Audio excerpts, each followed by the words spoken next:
sifat-sifat eksponen. Yang kedua, anak-anakku dapat meningkatkan kemandirian belajar dalam mengidentifikasi sifat-sifat eksponen. Kemudian yang ketiga, anak-anakku dapat menunjukkan kemandirian dalam menggunakan sifat-sifat eksponen dalam menyelesaikan dan menentukan nilai eksponen. Yang terakhir masih ada. Yang terakhir itu adalah anak-anakku bisa membuat proyek materi sebuah proyek tentang sifat-sifat eksponen. Oke. Itu adalah, coba silakan berdiri nak. 2 kali 2 kali 2. Oke, maksudnya itu apa? 3 kali 2 aja. Oke, 2 berulang sebanyak 3 kali. Oke, sekarang jika kelak kamu adalah orang yang ahli dalam perhitungan, prosesi apa yang ingin kamu capai, yang ingin kamu inginkan? Siapa? Ya, profesi apa? Berapa? Apa Reza? Sebagai apa Reza? Arya? Oh, arsitek, betul. Arsitek bisa ya. Berarti dia di bidang teknologi. Oke. Sekarang Ibu akan tampilkan di sini adalah manfaat. Apa sih sebenarnya manfaat kita mempelajari eksponen ya? Karena sebelum kita mengenal eksponen, pasti kita tahu apa sih manfaat dari eksponen. Kan pasti ada yang bertanya-tanya, masa kita coba belajar begini tapi kita tidak tahu manfaatnya. Oke? Coba diperhatikan. Silakan dilihat nak manfaat dari eksponen.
Hari ini kita akan membahas materi fungsi eksponensial.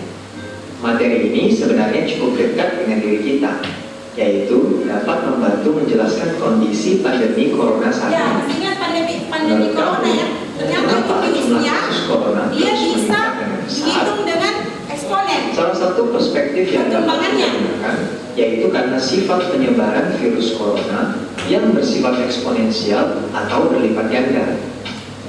Penyebaran eksponensial ini dapat kita lihat dengan memperhatikan angka reproduksi sebuah penyakit. Apa itu angka reproduksi?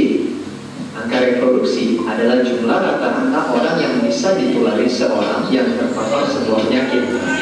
BBC News Indonesia menyatakan bahwa besar angka reproduksi virus corona adalah 3.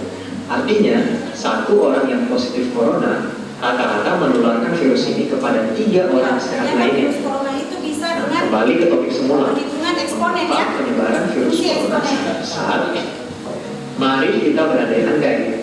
Jika angka reproduksi corona bersifat konstan, yaitu hanya bernilai 1, maka penyebaran kasus corona akan seperti ini. Pada awalnya, kita mengasumsikan terdapat 1 orang yang terpapar virus corona. Maka pada periode pertama akan ada 1 orang baru yang terpapar corona. Pada periode kedua, 1 orang baru tersebut akan menularkannya kepada satu orang yang lain. Pada periode ketiga, akan ada satu orang baru lagi yang terpapar corona.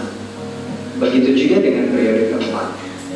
Tapi nyatanya, angka reproduksi virus corona bersifat eksponensial, yaitu bernilai 3. Maka peningkatan kasus corona akan seperti ini. Pada awalnya, kita mengasumsikan terdapat satu orang yang terpapar virus corona. Maka pada periode pertama, akan ada 3 orang baru yang terpapar corona. Pada periode kedua, akan ada 9 orang baru yang terpapar corona. Pada periode ketiga, akan ada 27 orang baru lagi yang terpapar corona. Pada periode keempat, akan ada 81 orang baru lagi yang terpapar corona. Nah, sedikit intermezzo, apakah kamu bisa melihat pola bilangan berpangkat atau eksponensial? Nah, back to the topic.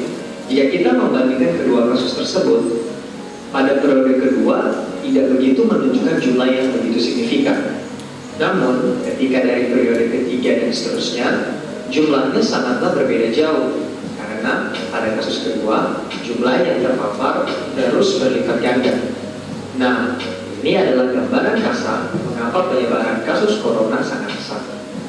Begitulah kira-kira penjelasan singkatnya. Menurut kamu, jika di sebuah daerah terdapat 2 orang yang terpapar corona, bisakah kamu menentukan jumlah kasus baru pada periode kelima?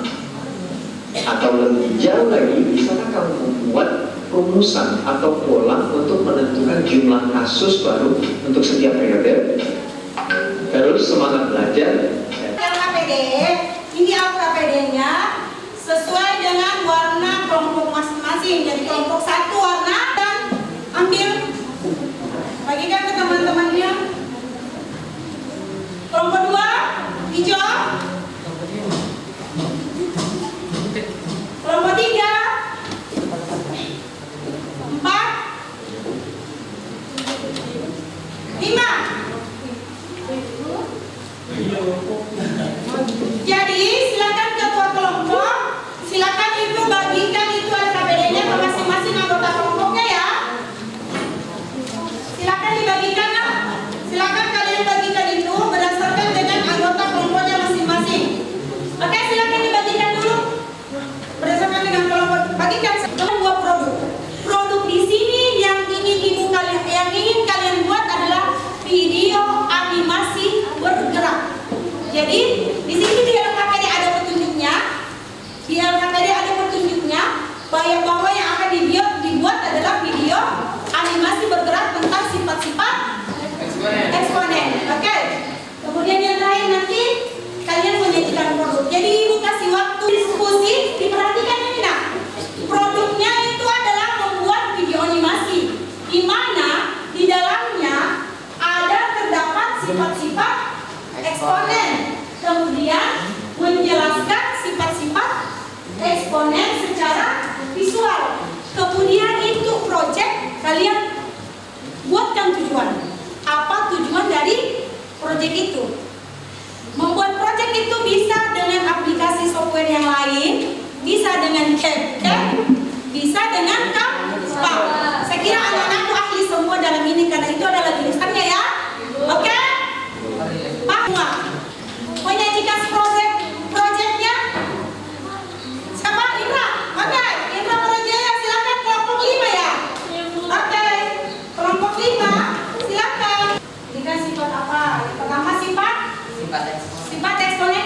Bentuk apa yang pertama? Bentuk Hasil menemukan dan menyelesaikan sifat eksponen, kita dapat membuat proyek berupa video animasi bergerak tentang sifat-sifat eksponen yang akan kami tampilkan. Ya, Sifat eksponen.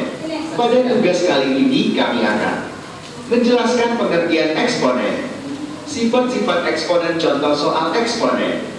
Adapun tujuan pembelajaran yaitu menjelaskan pengertian eksponen, menjelaskan sifat-sifat eksponen, contoh soal eksponen, dan penjelasan. Alat yang kami gunakan adalah handphone. Bahan yang kami gunakan untuk mengedit ini adalah aplikasi CapCut. Di CapCut semuanya ada. Adapun anggota kelompok kami yaitu Indra Pradaya, Panianti, Dina, Nur Mardatilla, dan Muhammad Syahri Sapalevi. Eksponen adalah bentuk pergantian ini sendiri. Contohnya 2 pangkat 3 sama dengan 2 kali 2 kali 2. Bentuk umum dari E adalah A pangkat N. A sama dengan bilangan pokok, N sama dengan bilangan berpangkat atau eksponen.